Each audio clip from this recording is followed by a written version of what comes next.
In this video, I'll show you how to cancel an invoice in Xero. Once you are on your Xero account, the first step is to head over to the top bar. And on the left hand side, you want to click on the second option, which is for sales. Now, under sales, you want to head over to the second option again and click on invoices. And once you were on the invoices section, what you want to do is simply head over to the awaiting payment invoice. Now, an awaiting payment is on the status section. In here, it is set as an awaiting payment.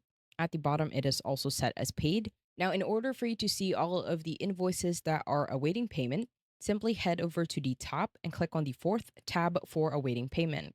Now, once you were on the awaiting payment tab, what you want to do is simply head over to an invoice. This will be Isabel Dane for me. Now that will take you to the invoice section, and from here you will see all of the information.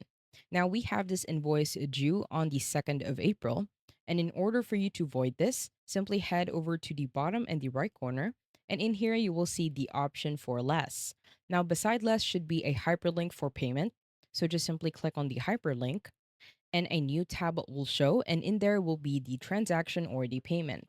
Now, in order for you to void this, simply head over to the top and right corner, and in here you will see a button for options. Now, click on the drop down for options, and at the bottom, you will now have an option to remove and redo.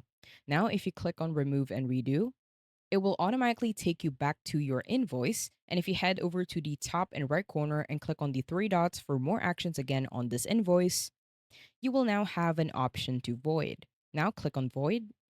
Now, once you click on void, it will ask you if you do want to void this invoice. Simply head over to the bottom and the right corner and click on the red button to void. I hope you found this tutorial helpful. Please let me know if you have any other questions in the comment section below, and I will try my best to help you out.